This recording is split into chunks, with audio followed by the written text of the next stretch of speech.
flash of a light when you're just a pretty face. Just to be whoever you are is no disgrace. Don't be scared if you don't fit in. Look who's in the reject bin. It's the Raggy Dolls. Raggy Dolls. Raggy Dolls. Raggy Dolls. Dolls like you and me. Raggy Dolls. Raggy Dolls. Raggy Dolls. Raggy Dolls. Made him perfectly. So if you got a bump on your nose or lumps on your toes, do not despair. Be like the Raggy Dolls and say I just don't care. 'Cause Raggy Dolls, Raggy Dolls. Raggy Dolls, Raggy are Dolls. happy just to be Raggy Dolls, Raggy Dolls, dolls like you and me.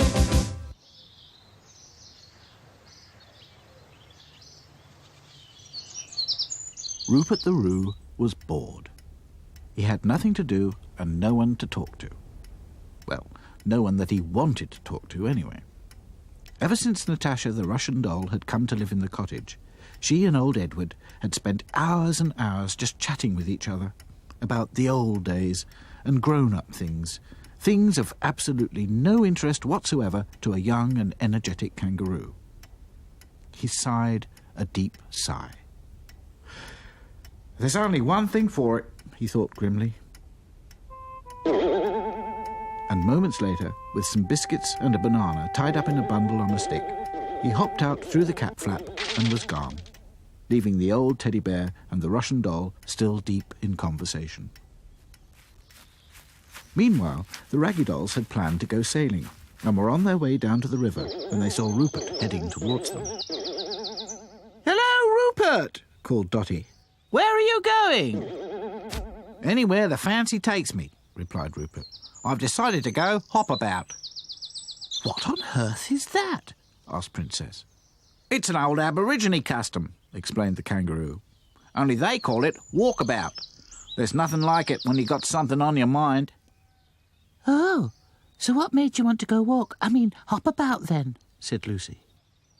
"It does you good to get out amongst it," said Rupert wistfully. "Amongst what?" demanded Sadsack. "The bush, of course," said the kangaroo. "It sort of clears your head." "Which bush?" said Sadsack, completely baffled. "I think he means the great outdoors," whispered Princess. "That's what they call it, down under, in Australia." "So, what's on your mind, then?" stammered Hi-Fi. "Nothing," said Rupert. "That's the trouble. I'm bored to death."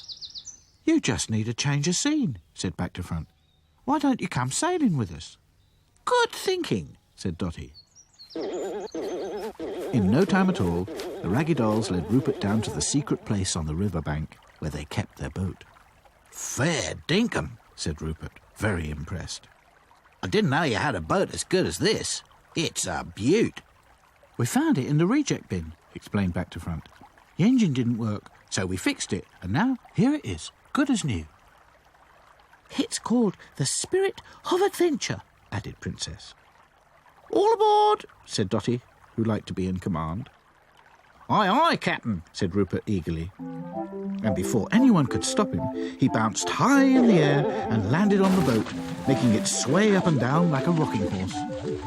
Rupert struggled to keep his balance. "Oh, hey, this is great," he yelled. "Now let's get one thing straight," said Dotty firmly. "No messing about. Water can be dangerous. Sailing and being silly don't mix." For the next hour, Rupert the Roo was very subdued. Having to sit still and be sensible was not his idea of fun at all. And the novelty of passing swans and fields of cows had long since worn off. The Raggy Dolls had decided to sail up to the old mill, and while they were quite content to enjoy the fresh air and the peaceful riverside views, the boisterous kangaroo was still horribly bored. He sat right at the front of the boat, staring moodily at the water. He'd shared out his biscuits, and the Raggy Dolls had even let him steer, but he'd been too excited and swerved the boat all over the place. Now he simply didn't know what to do, except stare into the water. Lucy took pity on him. "You're not still bored, are you?" Rupert couldn't resist being sarcastic. Bored? Me? Oh, no. I'm having a great time, wondering whether or not to eat my banana. Attendez, mes amis, called Claude suddenly. Regardez, up ahead, on the bridge. The Raggy Dolls looked where Claude was pointing. The boat had turned a bend, and up ahead, on the wall of the stone bridge by the old mill, 2 men were locked together in hand-to-hand combat. "Struth!" exclaimed Rupert. "They've got swords." They'll kill each other, gasped Lucy. "Quick, lower the sail," said Dotty. "We must keep out of sight." The Raggy Dolls expertly took down the sails and drifted slowly towards the bridge and the fighting men. Soon they could hear what they were saying. "You'll never take me alive!" "Then so be it!" "Ha! If I go, then you go too!" The Raggy Dolls watched in amazement as the men stood on the wall of the bridge and grabbed each other. "Oh, no!" gasped Lucy. "They're going to fall in." "Cut!" called a voice suddenly. "Hold your positions, quick as you can, Reg." "Righto, Governor," said another voice. The Raggy Dolls gazed in wonder as another man, dressed exactly like one of the sword fighters, appeared on the bridge and changed places with him. "Right, clear the shot, please, Justin Love," said the first voice. "Turn over, and action!" The 2 men on the bridge began fighting again, and then one of them stabbed the other one, and he fell into the river with a mighty splash. "And cut!" said the voice again. "Well done, Reg. Great stunt, thank you. Come out and get dry." "They're making a film," said Back to Front. "Wow! That explains everything," said Princess with relief. "This is more like it," said Rupert, no longer bored. "Come on, let's take a closer look." "All right," said Dotty, "but we'd better be careful." The Raggy Dolls made their way ashore and, keeping well out of sight, soon discovered a whole TV crew with lights and makeup and cameras all around the old mill. They were making a costume drama. "Oh, what a beautiful dress," said Lucy when she saw the leading lady. "And he must be the hero," chuckled Back to Front, pointing to the actor who didn't get wet. "I'm going to get closer," said Rupert. "It's boring being this far away." "Wait," said Princess. "What if they see you?" "They won't see me," said the kangaroo. "I know the ways of the bush." "All right, everyone," called the director. "Positions, please, for the love scene." The Raggy Dolls watched as the hero and the leading lady made their way onto the bridge. The director called action, and the scene began. "Rodney! Oh, Rodney! Sir Jasper, is he—" "Don't worry, Charlotte, my darling. He won't trouble us again." "Oh, Rodney! Rodney!" "Charlotte, will you?" "Oh, yes, Rodney! Yes!" "Cut!" yelled the director. "What's that stupid thing doing there?"